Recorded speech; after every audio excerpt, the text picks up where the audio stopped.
Three optics. Three lenses that have forged the vast majority of the videos, of the content and the photos that you can find online and offline. A legendary triad that every filmmaker and photographer should know. Today we talk about the 16 to 35mm, the 24 to 70mm and the 70 to 200mm. Three lenses to rule them all. Let's start with the video. For those who don't know me, my name is Stefano and I am a photographer and videographer from the Italian Alps. And on this channel I want to share with you not only what is my job, but also what is my biggest passion: video and photos. If you don't want to miss any other content that I will upload on this platform, be sure to subscribe to my channel and to activate the notification button. And you've heard my English is not perfect, so if something that I will say is not clear, please let me know in the comment section below so that I can explain it to you. Over the last few years, the vast majority of photographers and videographers tend to carry with themselves a 16 to 35mm, a 24 to 70mm and a 70 to 200mm or similar lenses like, I don't know, 15 to 35mm or 70 to 180mm. Each one of these optics represents a specific category of focal lengths that can help us to achieve the maximum expressiveness, both if we are photographers or videographers.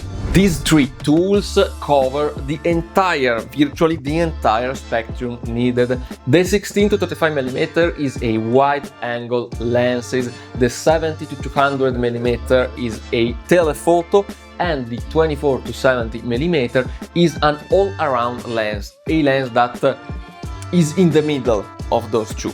As I've anticipated, maybe those will not be the specific optics that you are going to have, but you will need sooner or later at least one optics for each one of these specific categories. The information we are going to talk about today makes sense if we use a full-frame camera. If you're going to use, for example, an APS-C sensor camera, probably a 16mm to 35mm will be the perfect all-rounder lens, but for smaller sensor cameras you will find also specific optics. Today we are going to talk about full-frame cameras and full-frame optics. It's not the first time that I'm saying this on YouTube. The 16 to 35mm is probably my all-time favorite lens. Not only because I've started working with an R7, so this was my all-rounder lens, but also because I am a huge fan of wide-angle lenses. With a focal length like a 16mm, you can achieve very unique and interesting effects. I like a lot, both in the photo and in the video world, to take advantage of the effect that the distortion of this focal length creates. We are talking about an aesthetic choice that you may like or not like. However, there are some cases in which the usage of an extreme wide angle is not only a choice, but is essential, is fundamental to have a wide angle with us. First of all, if we are in particular locations like in a cave, for example, in a vehicle, or in a very small room, we will not always find ourselves to have enough space to do the shot, to take the shots that we are dreaming of. So a wide angle is a perfect solution, is the only solution if you have to, frame a subject that is very, very close to you. When you will find yourself shooting a wide landscape, a wide shot, and probably very crowded places, big crowds if you do events. Now, with a little bit of imagination, you can try to use other kind of lenses such as telephotos. Maybe we will talk about that in another video. However, having a wide angle in those cases is fundamental, because especially from above, having the possibility to take a wide shots is essential. And most basically, if you are shooting real estate or hotels, you will definitely need a very large wide-angle optic. Small note for those who want to work in the video field: if you want to take shots with your wide angle, and if you are not a superhero or a robot, you will probably need a gimbal. Why? Because the shakiness of handheld shots, that is inevitable because we are humans, and the big distortion that big wide angles has creates a very bad effect that can't be corrected in post-production. So for wide angle shots, I strongly suggest you to try to use a gimbal. I've told you before, I'm not a big fan of gimbal, but they are instruments that are useful for something, and when they are essential, we have to use that, period. Unless you like unstabilized shot and the strange effect that wide-angle handheld produces. That's your choices. Indeed, if you learn how to use a gimbal combined with a wide-angle lens, you can create very interesting and cool effects. Let me know in the comment section below if you are interested in a video about how to use gimbals and wide angles and what type of shots you can get with this combination. The 24-70 is the lens for every occasion, period. If you have to shoot any type of project and you don't have time to change your lens and you don't have two cameras, trust me, try a 24-70mm because it covers every kind of frame that you can think. Both wide angle, the 24mm is not of course the 16mm, however is enough in the most of the cases, and tighter shots with the 70mm. If you can also crop the sensor of your camera, you can get more closer to your subject shooting at 70mm. The big problem of this kind of lenses is that are so much used that it's harder to think of a more unique looking shots.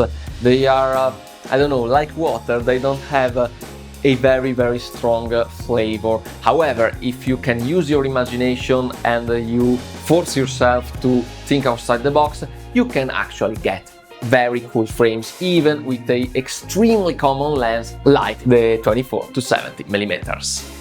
In 90% of the cases, if you don't have two cameras, if you have only one camera, a wide-angle lens is not enough for you. A telephoto is not enough for you. You will need an all-rounder lens, and the 24-70mm is perfect. It's the perfect all-rounder lens that you can find on the market. Not only for me, but for a lot of other photographers and videographers. There are other solutions, of course. I personally really like the 28-70mm f2 from Canon, the RF version. It's fantastic, but you know, you will miss those 4mm between 24 to 28. So yes, the 24-70mm is the best solution if you're looking for an all-rounder lens. Speaking about tight and compressed shots, telephoto lenses. For a lot of years, those kind of glasses have been my favorite piece of gear and a dream to achieve. A big telephoto lens to be able to photograph animals, and I have it. My 150-600mm is a very nice lens and is very useful if you want to shoot extreme sports or animals. In all the other cases, I have to say this is not the most comfortable choice.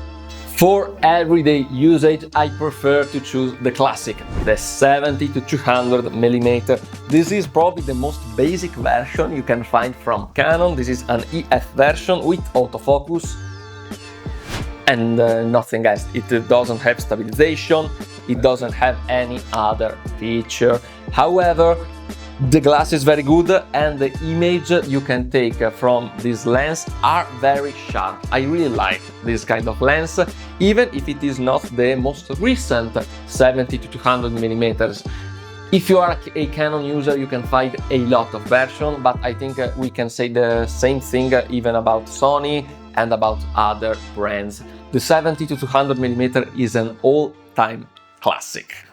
Telephoto lenses are not only good to catch subjects that are far away from you, but are also a specific aesthetic choice. If you want a very compressed image and if you want to isolate very well your subject, then a telephoto lens is perfect for you, because remember, to the same sensor size and aperture, the greater will be your focal length, the greater will be the blurring around your subject. Telephotos are very curious lenses and are very used in specific fields. In sport, there is no such an area monopolized by a lens as sport is monopolized by telephotos. Why? Because you can't get close to your subject. You have to stay away and let the athletes be free to play and to move. And with a telephoto you can get very cool and close shots, even being far away from your subject. In portraits, if you want that very cool blur background effect and if you want to isolate your subject properly. In details, for example, if you have to shoot B-roll or details of specific products, and more in general, whenever you can't get close to your subject. The most famous case is in wildlife photography. You can't get too close to a wild animal while you are photographing it. The risk is to scare the animal and to make it escape. So, if you're starting now your journey through photography or videography, which lens I suggest you to buy first? If you use a full-frame camera and if you can, trust me, try a 24-70mm. During the years, you will probably develop your own aesthetic language through photography or videography, and you will probably not use this lens anymore. However, this kind of glass can cover you in the vast majority of occasions. Of course, we are talking about zoom lenses, because if you are starting now, my biggest suggestion is to try prime lenses with only one focal length, because they will teach you a lot more. In fact, if you are a very beginner, if you haven't had any lenses before, then definitely use a prime lens, not a zoom lens. But if you're looking for a zoom lens to start with, you had used in the past other prime lenses, then the 24-70mm is the most versatile one. That's it for today. I hope you've enjoyed this video and I hope that this content has been useful for you. If you have any question, just ask me in the comment section below. And if you don't want to miss any other video that I will be uploading on this platform, be sure to subscribe and to activate the notification button. See you in the next video. Ciao!